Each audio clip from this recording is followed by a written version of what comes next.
কি ঘটল যখন একজন বৃদ্ধ পিতা রামলালের আত্মা পৃথিবীতে ফিরে এলো এটা দেখার জন্য যে তাকে ছাড়া তার পরিবারের কি অবস্থা? ৬৫ বছর বয়সী রামলাল জি শুধুমাত্র একজন ব্যবসায়ী ছিলেন না, বরং নিজের পরিশ্রম দিয়ে তৈরি করা এক সাম্রাজ্যের বাচ্চা ছিলেন।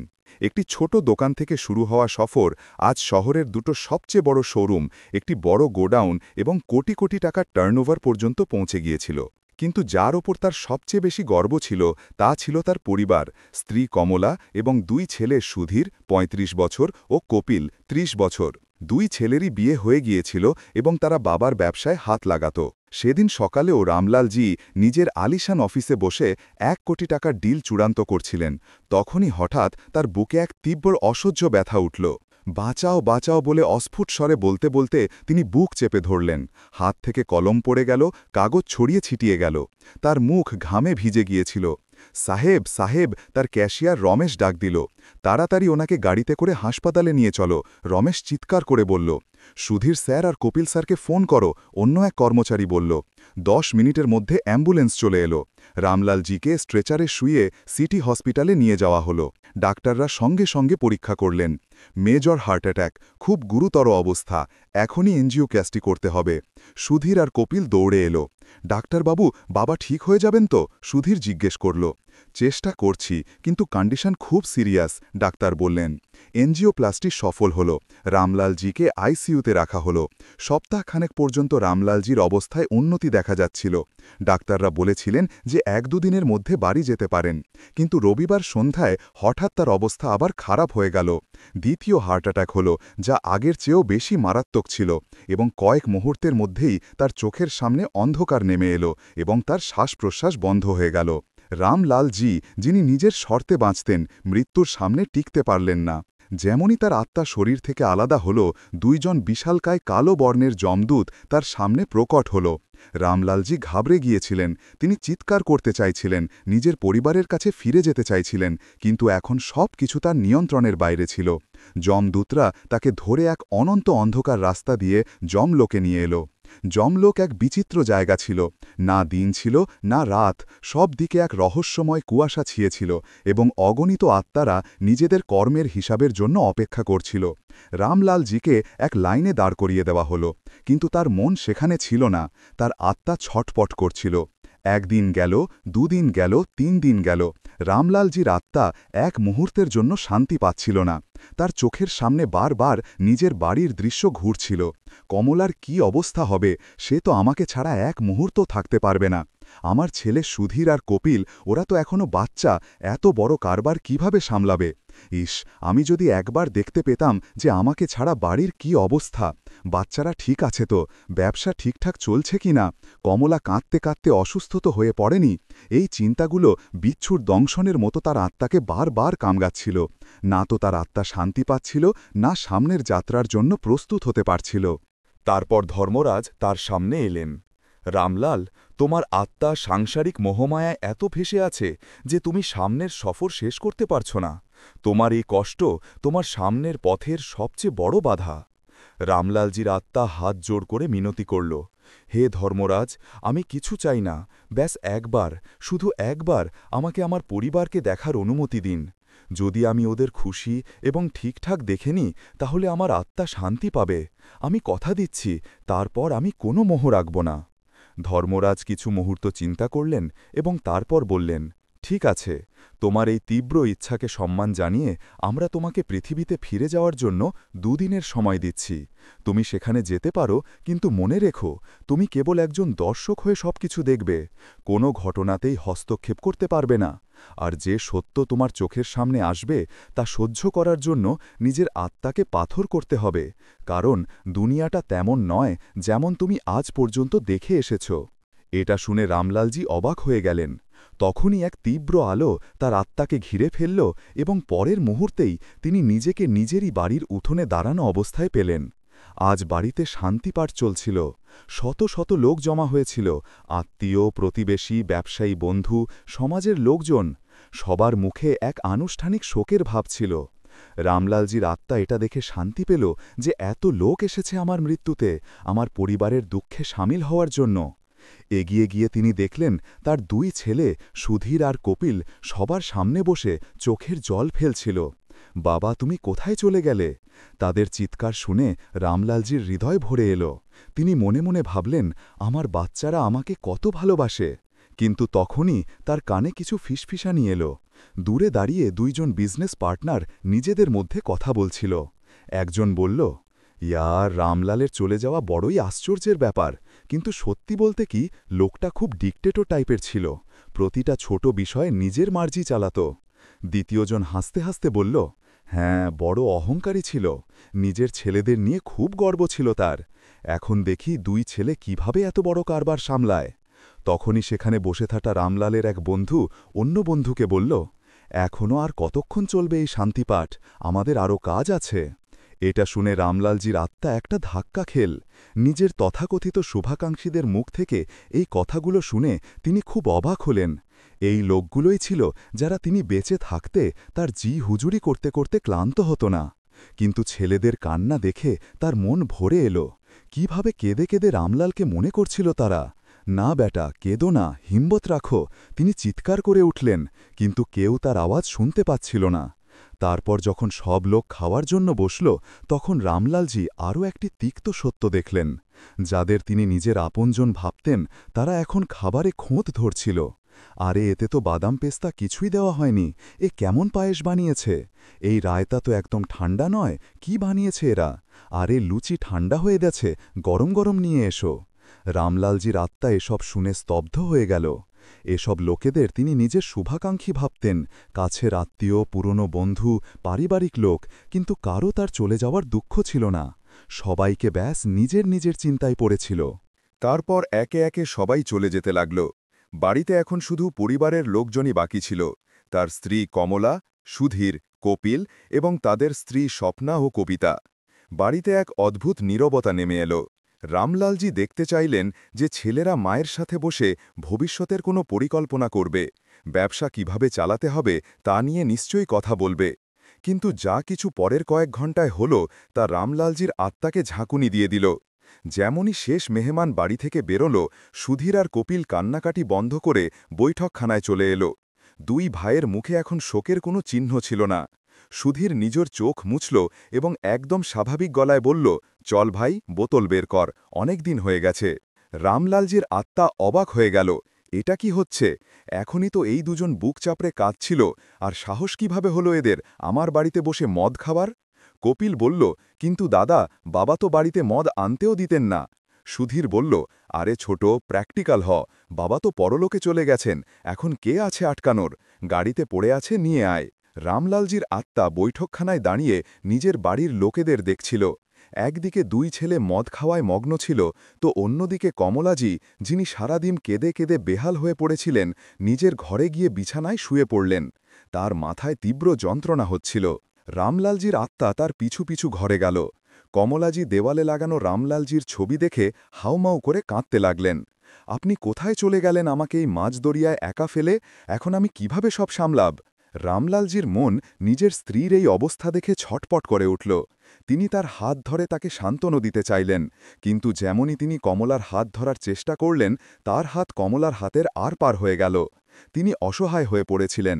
তখনই দেখলেন যে দুই পুত্রবধূ কমলার ঘরের দিকেই আসছিল। রামলালজির মনে হল, চলো, অন্তত বৌমারা তো নিজের শাশুড়িকে সামলাবে, তাকে সান্ত্বনা দেবে। কিন্তু সেই সময় বড় বৌমা স্বপ্না নিজের শাশুড়ির কাছে এসে বিরক্তি নিয়ে বলল, হে ভগবান, এবার থামো তো মা, আর কত কাঁদবে? যা হওয়ার ছিল তা হয়ে গেছে, এখন কেন পুরো বাড়িতে মনহুসিয়াত ছড়িয়ে রেখেছ? শুনেই রামলালজির আত্মা স্তম্ভিত হয়ে গেল। তখনই ছোট বৌমা কবিতাও বলল, হ্যাঁ মা, ঠিকই বলছে দিদি ভাই, এবার এই কান্নাকাটি বন্ধ করো। নিজের কথা বলতে বলতে কবিতা চারদিকে ঘরটাকে ফাঁটা চোখে এমনভাবে দেখল যেন কোনো প্রপার্টি ডিলার বাড়ি দেখছে। এই ঘরটা বাড়ির সবচেয়ে বড় ঘর ছিল, যাতে একটা বড় ব্যালকনি আর অ্যাটাচড বাথরুম ছিল। এই ঘরের ওপর কবিতার অনেক দিন থেকেই নজর ছিল। রামলাল আর কমলা এই ঘরেই থাকতেন। স্বপ্না হেসে নিজের কথায় মিষ্টি মিশিয়ে বলল, মা, এমনিতে এখন আপনি একা, আপনার এত বড় ঘরের কি দরকার? আপনার জিনিসপত্রও তো বেশি নেই। কমলা কিছু বুঝে ওঠার আগেই কবিতা নিজের যাকে ডাক দিল, দিদি ভাই একটু এদিকে এসো, বাচ্চাদের জন্য বড় ঘরের দরকার ছিল না, এই ঘরটা ঠিক থাকবে, চলো মায়ের জিনিসপত্র স্টোর রুমের পাশার ঘরে শিফট করিয়ে দিই। ওই ঘরটা বাড়ির সবচেয়ে ছোট আর অন্ধকার ঘর ছিল। সেখানে খুব কষ্টে একটা খাট আর ছোট আলমারি আটত। কমলা কাঁপতে কাঁপতে বলল, কিন্তু মা, এই ঘরে তোমাদের বাবার স্মৃতি আছে। কবিতা রুক্ষভাবে উত্তর দিল, মা, স্মৃতি তো মনে থাকে, ঘরে নয়, আর এমনিতেও বাচ্চাদের একটা বড় ঘরের দরকার, ওরাও তো বড় হচ্ছে। সুধীর আর কপিল চুপচাপ দাঁড়িয়ে দেখছিল, যেন তাদের কোনো কিছুতেই কিছু যায় আসে না। রামলালজির আত্মা তড়পাতে লাগল, এটা কি হচ্ছে? আমার স্ত্রীকে আমারই বাড়িতে একটা চাকরের মতো ছোট ঘরে পাঠানো হচ্ছে। আধ ঘণ্টার মধ্যে বাড়ির চাকরেরা কমলার সব জিনিসপত্র ওই ছোট ঘরে ফেলে দিল। রামলালজির বড় খাট, তার আরাম কেদারা আর দেওয়ালে লাগানো তার ছবিকে এমনভাবে সরানো হচ্ছিল যেন সেগুলো কোনো আবর্জনা। কমলা অসহায়ভাবে দেওয়ালে সাহারা নিয়ে দাঁড়িয়ে এসব দেখতে থাকল। তার চোখের জল এখন শুকিয়ে গিয়েছিল, তার জায়গায় এক অদ্ভুত শূন্যতা নিয়ে নিয়েছিল। রামলালজির আত্মা চিৎকার করতে চাইছিল, থামো, এটা আমার বাড়ি, আমার স্ত্রীর জিনিসে কেউ হাত দেবে না। কিন্তু তার আওয়াজ কারো কাছে পৌঁছাতে পারছিল না। যখন কমলাকে তার নতুন ছোট ঘরে পাঠিয়ে দেওয়া হলো, তখন 4 জন বৈঠকখানায় এসে বসল। পরিবেশে এখন আর কোনো শোক ছিল না, শুধু স্বার্থের কথা ছিল। তখনই বাইরের বৈঠকখানা থেকে আসা আওয়াজ শুনে রামলালজির আত্মা বাইরের দিকে এলো। সুধীর আলোচনা শুরু করল, এবার শ্রাদ্ধের 13 দিনের কাজ কথা বলি, কিভাবে করতে হবে। কপিল বলল, ভাই, বাবার শহরে নাম ছিল, শ্রাদ্ধ তো শানদার হওয়া চাই, আর খাবারও ভালো দিতে হবে, হালুয়া, পুরি, ক্ষীর, সবজি, রুটি। কপিল হিসাব করল, তাহলে তো কম করে 2 লাখ টাকা খরচ হবে। সুধীর বলল, আর পুরোহিতের দক্ষিণা, দান পুণ্য মিলিয়ে 2.5 লাখের কাছাকাছি। 2.5 লাখ? কবিতা অবাক হয়ে বলল, হ্যাঁ, কম করে 1000 লোকের খাবার তো রাখা হবেই না। এটা শুনে স্বপ্না সঙ্গে সঙ্গে রেগে গেল। সে মুখ বাঁকিয়ে বলল, 1000 লোক? আপনারা কি আন্দাজও করতে পারছেন কত খরচ হবে? বাবার চলে যাওয়ায় আগেই এত টাকা জলের মতো বেরিয়ে গেছে। এরই মধ্যে তার ফোন বেজে উঠল। সে উঠে কোনায় গেল এবং নিজের মায়ের সাথে ফোনে কথা বলতে লাগল। হ্যাঁ মা, না এখনও ঘুমোইনি আমরা। কি বলবো মা, এখানে তো এক নতুন তামাশা শুরু হয়ে গেছে। এখন শ্রাদ্ধে লাখ লাখ টাকা খরচ করার কথা হচ্ছে। হ্যাঁ, সেটাই তো বলছি, শ্বশুরমশাই তো যেতে যেতেও আমাদের সর্বনাশ করেই ছাড়বেন। আগে অসুখে খরচ, তারপর শ্রাদ্ধে, আর এখন এটা। এটা শুনে রামলালজির আত্মা জোর ধাক্কা খেল।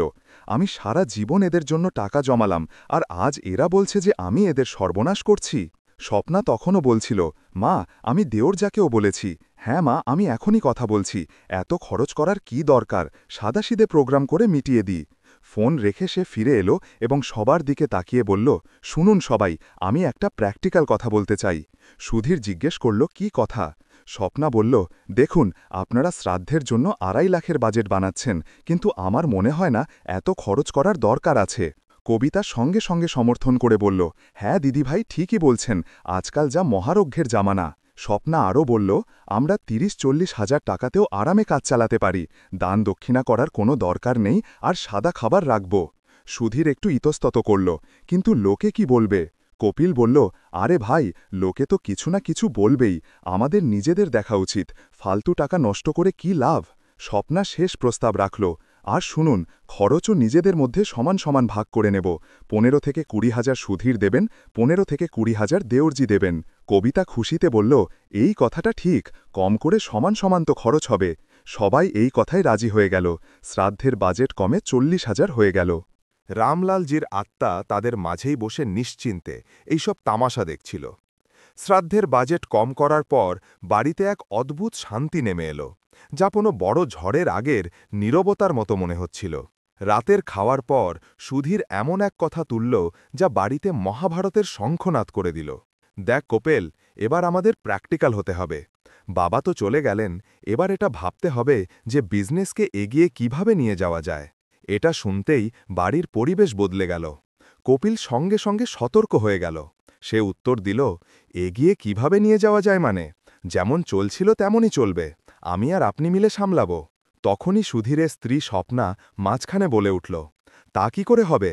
আপনার বাবা সব সিদ্ধান্ত নিতেন, এখন দায়িত্ব সমান, তো সিদ্ধান্ত নেওয়ার অধিকারও সমান হওয়া উচিত, তাই বিজনেসের ভাগাভাগি হয়ে যাওয়া উচিত। সুধীর বলল, স্বপ্না ঠিকই বলছে, সাথে বিজনেস করলে রোজ রোজ ঝগড়া হবে, এর চেয়ে ভালো যে আমরা দুজনেই নিজের নিজের অংশ নিয়ে আলাদা হয়ে যাই। এই কথায় কপিল বলল, ভালো কথা, যত তাড়াতাড়ি সম্ভব সম্পত্তির ভাগাভাগি করে নেওয়াই ভালো। রামলালজি এসব শুনে অবাক ছিলেন। এরা তার সেই ছেলে যাদের জন্য তিনি নিজের পুরো জীবন শেষ করে দিয়েছেন। তারা তার চিতার আগুন ঠান্ডা হওয়ার আগেই সম্পত্তি ভাগ করার কথা বলছিল।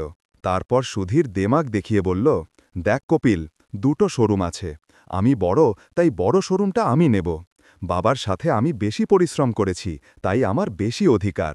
এটা শুনতেই কপিল রেগে আগুন হয়ে গেল। কি মানে আপনার বেশি অধিকার? আরে বাবার নজরে আমরা দুজন সমান ছিলাম। যদি তুই শোরুমে বসতিস তো আমি গোডাউন আর সাপ্লাইয়ের সব কাজ দেখতাম। বড় শোরুম আমি পাব। দুই ভাইয়ের গলার আওয়াজ আকাশ ছুঁতে লাগল। স্বপ্না সুধীরের স্তুরীয় ময়দানে নেমে পড়ল। দেওরজি, আপনি আপনার দাদার সাথে মুখে মুখে তর্ক করছেন।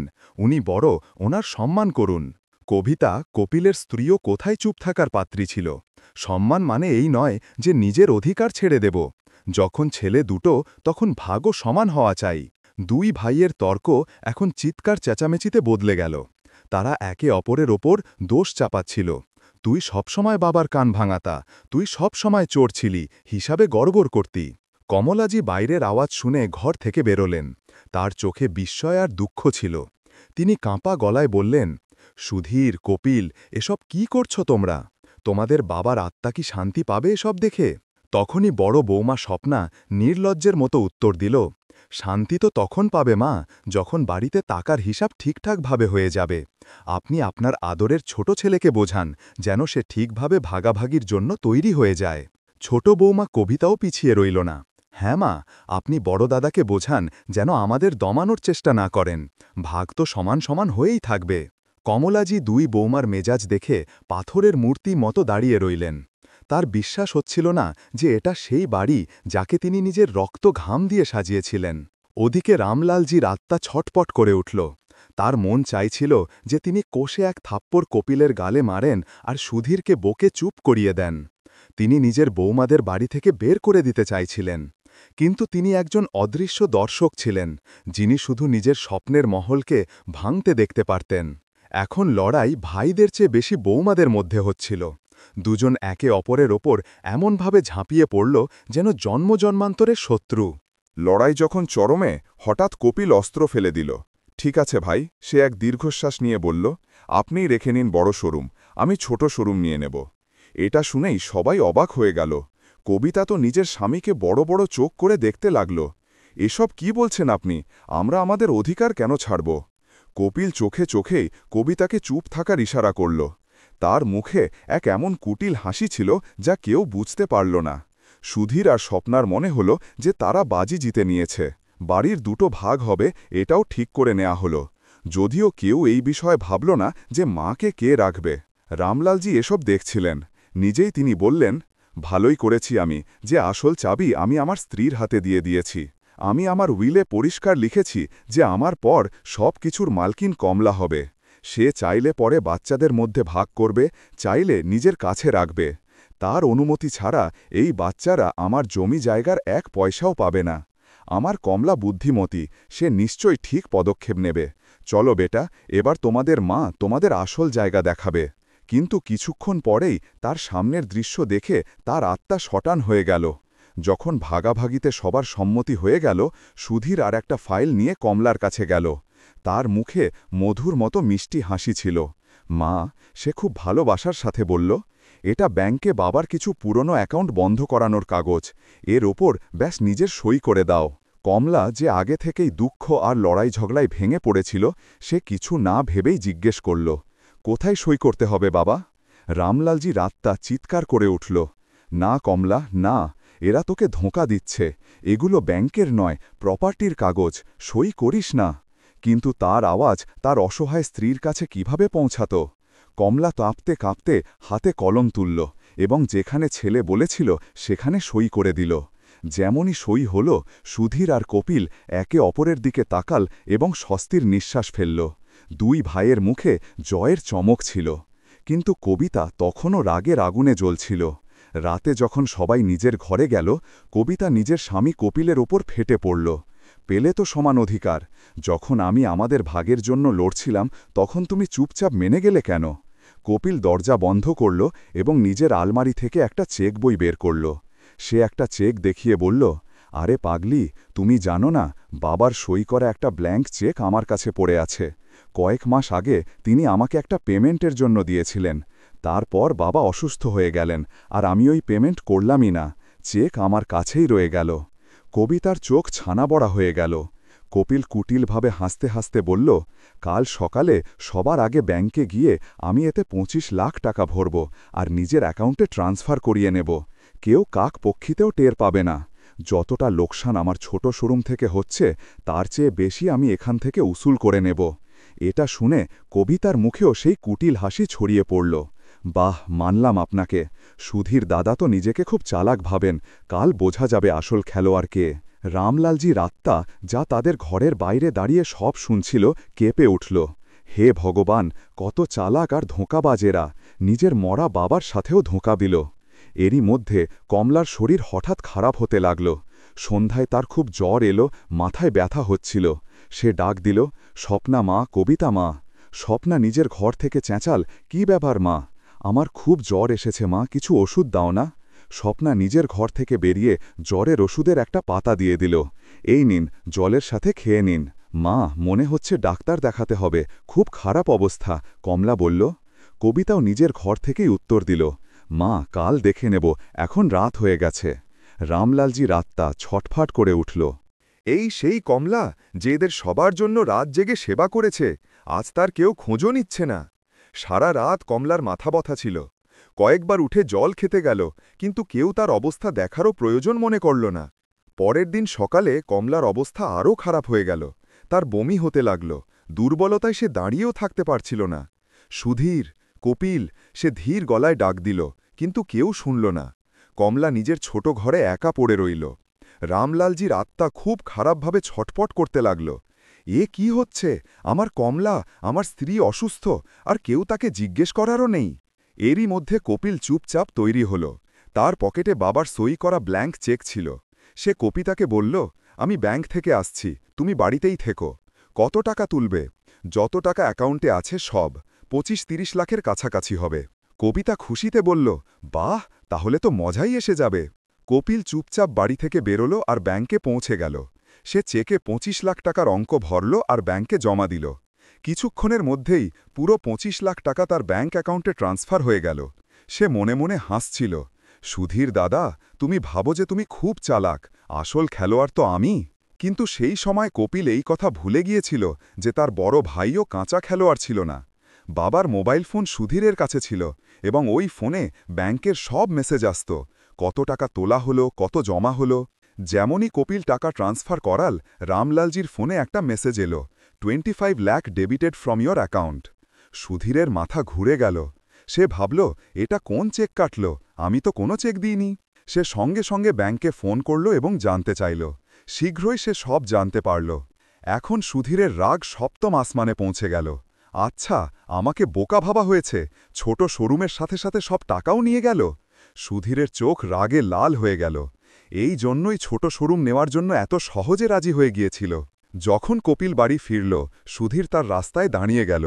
কোথায় গিয়েছিলি? সুধীর শান্ত কিন্তু বিপজ্জনক গলায় জিজ্ঞেস করল। কপিল ঘাবড়ে গেল। কোথাও না, এমনি। সুধীর ফোনটা কপিলের মুখের সামনে ধরল। এটা কি? মেসেজ দেখে কপিলের পায়ের তলা থেকে মাটি সরে গেল। সুধীর চিৎকার করল, তুই কি ভেবেছিলি আমার সাথে গেম খেলবি আর আমি জানতেও পারবো না? দাদা, ওটা। চুপ, একটা শব্দও বলবি না। সুধীর কপিলের কলার ধরল। চোর, নিজের বাবার অ্যাকাউন্ট থেকে চুরি করতে তোর লজ্জা করল না? চুরি করিনি আমি। কপিলও এবার চিৎকার করতে লাগল, আমারও অধিকার আছে ওই টাকার ওপর। তোর অধিকার আছে? ভাগ তো শুধু প্রপার্টিতে ঠিক হয়েছিল, ব্যাংক ব্যালেন্সে নয়। কথা এত বেড়ে গেল যে দুজনের মধ্যে হাতাহাতি শুরু হয়ে গেল। সুধীর কপিলকে দুটো থাপ্পড় মারল। কপিলও বদলে লাথি মারতে লাগল। আরে, তুই দোকানের বড় অংশ নিয়ে নিলি, এখন টাকাও দিতে পারিস না? এটা দেখে স্বপ্না আর কবিতাও বাইরে চলে এলো। স্বপ্না চেঁচাল, চোর কোথাকার, নিজের ভাইকে ধোকা দেয়। কবিতাও আগুন ওগড়াতে লাগল। আরে, তোমার স্বামী কোনো ধোঁয়া তুলসী পাতা, বড় শোরুম কবজা করে নিল, তখন লজ্জা করল না? আমার শাশুড়ি সাজার চেষ্টা করো না, তোমার স্বামী চুরি করেছে। আর তোর স্বামী কি করেছে? বাপ মরতেই সব সম্পত্তি হাতিয়ে নেওয়ার চেষ্টা করছে। দুই মহিলাও একে অপরের চুল ধরতে উদ্যত হল। বাড়ির ভেতরে এক মহাভারত চলছিল। গালাগালি, অভিশাপ আর ঘৃণায় ভরা বিষ ওগ্রানো হচ্ছিল। রামলালজির আত্মা এসব দেখে অনুভব করল যে যদি আজ তিনি বেঁচেও থাকতেন তবে এই দৃশ্য দেখে তো পাক্কা মরেই যেতেন। তার ঘর, যা তিনি ভালোবাসা আর পরিশ্রম দিয়ে বানিয়েছিলেন, আজ এক যুদ্ধের ময়দান হয়ে গিয়েছিল। তার ছেলে আর বৌমারা একে অপরের রক্তের পিপাসু হয়ে উঠছিল। এটা তাদের জীবনের সবচেয়ে ভয়ানক দৃশ্য ছিল। তার আত্মার দ্বিতীয় এবং শেষ দিন এখন শেষ হতে চলেছিল এবং তিনি নিজের পরিবারকে এই অবস্থায় ছেড়ে যেতে চলেছিলেন। লড়াই চলাকালীন কমলা টলতে টলতে হেঁটে নিজের ঘরের দরজার চৌকাঠ পর্যন্ত এলো। তার অবস্থা খুব গুরুতর হয়ে গিয়েছিল, কিন্তু কারও তার পরোয়া ছিল না। সে ওখানেই দরজার চৌকাঠে বসে পড়ল। রামলালজির আত্মা নিজের স্ত্রীকে এই অবস্থায় দেখে কাঁদছিল এবং নিজের ছেলেদের লড়তে দেখে আরও দুঃখী হচ্ছিল। দুই ছেলে একে অপরের ওপর লাথি ঘুষি চালাচ্ছিল। আমি তোকে জানে মেরে দেব, সুধীর চেঁচাল। তুই আমার বাবার টাকা চুরি করেছিস। তোর বাবা? ও আমারও বাবা ছিল, কপিল পাল্টা হামলা করল। তুই পুরো সম্পত্তি হাতিয়ে নিলি, তখন তোর লজ্জা করল না? স্বপ্না আর কবিতাও একে অপরের চুল ছিঁড়ছিল। তাদের মুখ থেকে ঘৃণার বিষ বেরোচ্ছিল। চোরের বউ, স্বপ্না চেঁচাল। আর তুই কি, ডাকাতের বউ? কবিতা পাল্টা জবাব দিল। প্রতিবেশীরা দরজা জানলা দিয়ে উকি মারছিল। রামলালজির সম্মানীয় বাড়ি আজ তামাশার আড্ডা হয়ে গিয়েছিল। রামলালজির আত্মায় সব দেখে পুরোপুরি ভেঙে পড়েছিল। তার চোখ দিয়ে অদৃশ্য অশ্রু বইছিল। তিনি চিৎকার করতে চাইছিলেন, থামো, আরে থামো মূর্খরা, যার জন্য লড়ছ তা সব এখানেই থেকে যাবে। নিজের মাকে দেখো, বেচারি কোন অবস্থায় পড়ে আছে। কেউ তো সামলাও আমার কমলাকে। কিন্তু তার আওয়াজ কারো কাছে পৌঁছাচ্ছিল না। তিনি পুরোপুরি লাচার ছিলেন। তিনি মনে মনে অনুতাপ করছিলেন, হে যমরাজ, আমার এখানে আসাই উচিত হয়নি। এর চেয়ে ভালো তো আমি যমলোকেই ছটপট করতাম। নিজের চোখে নিজের পরিবারকে এভাবে নরকে জ্বলতে দেখা, এটা তো যে কোনো শাস্তির চেয়েও খারাপ। তিনি নিজের চোখ বন্ধ করে নিলেন, যেন তিনি এই ভয়ানক দৃশ্য থেকে বাঁচতে চান। তখনই তিনি নিজের কাঁধে এক শান্ত এবং ঠান্ডা স্পর্শ অনুভব করলেন। তিনি চমকে চোখ খুললেন। তার সামনে কমলা দাঁড়িয়েছিল। তার মুখে কোনো কষ্ট ছিল না, কোনো ভাঁজ ছিল না, ব্যাস এক অদ্ভুত শান্তি ছিল। সে রামলালের দিকে তাকিয়ে ধীরে বলল, চলুন। রামলালজির বিস্ময়ের সীমা রইল না। তার মাথা শূন্য হয়ে গেল। কমলা, তুমি আমাকে দেখতে পাচ্ছ? এটা কিভাবে সম্ভব? আমি তো একটা আত্মা। কমলার ঠোঁটে এক ম্লান বেদনার্থ হাসি এলো। সে কিছু বলল না, শুধু নিচের দিকে ইশারা করল। রামলালের আত্মা নিচের দিকে তাকাল এবং যে দৃশ্য তিনি দেখলেন তা খুব ভয়ানক ছিল। ঘরের চৌকাঠে কমলার মৃতদেহ পড়েছিল। তার চোখ খোলা ছিল এবং মুখে যন্ত্রণার ছাপ তেমনই রয়ে গিয়েছিল। রামলালজির আত্মা থেকে এক বোবা চিৎকার বেরোল, না, না, এটা হতে পারে না। তিনি বুঝতে পারলেন কমলাও এখন একটা আত্মা। সে এই দুনিয়ার কষ্ট আর একাকিত্ব থেকে আজাদ হয়ে গেছে। কিন্তু সবচেয়ে ভয়ানক ব্যাপার এটা ছিল যে কমলার ঘর থেকে কয়েক ফুট দূরেই তার ছেলে আর বৌমারা এখনও লড়ছে। আমি পুলিশ ডাকব, সুধীর চেঁচাচ্ছে। ডেকে নে, আমিও দেখি তুই কি করে নিবি, কপিল গর্জাচ্ছে। তারা জানতও না যে এখন তাদের মা এই দুনিয়ায় আর নেই। রামলালজির আত্মা নিজের স্ত্রীর মৃতদেহ দেখছিল, আর তারপর নিজের লড়তে থাকা ছেলেদের। তাদের অসহায়তা এখন চরমে ছিল। তিনি নিজের স্ত্রীর লাশকে ছুঁতেও পারছিলেন না, তাকে সম্মান দিয়ে তুলতেও পারছিলেন না। লড়াই এত বেড়ে গেল যে প্রতিবেশীরা বাড়ির ভেতরে চলে এলো। আরে কি হচ্ছে এখানে? নিজেদের মধ্যে কেন লড়ছ? এক প্রতিবেশী জিজ্ঞাসা করল। তখনই অন্য প্রতিবেশীর নজর কমলার শরীরের ওপর পড়ল। আরে ভগবান, আন্টিজির কি হল? সবার লড়াই থেমে গেল। সুধীর, কপিল, স্বপ্না, কবিতা সবাই কমলার শরীরের দিকে তাকাতে লাগল। মা! সুধীর দৌড়ে গেল। মা! কপিলও কাঁদতে লাগল। কমলার আত্মা রামলালের হাত ধরল। এবার চলুন এখান থেকে। এই নরকে এখন আমাদের জন্য কিছু বেঁচে নেই। দুই আত্মা শেষবার নিজের ঘরকে, নিজের লড়তে থাকা বাচ্চাদের আর মেঝেতে পড়ে থাকা ওই প্রাণহীন শরীরকে দেখল। তখনই যমদূত প্রকট হল।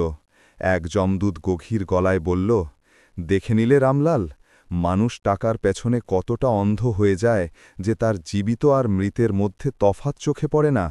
তোমার স্ত্রী মারা গেল, কিন্তু তোমার ছেলেদের জন্য আজও টাকাই সবকিছু।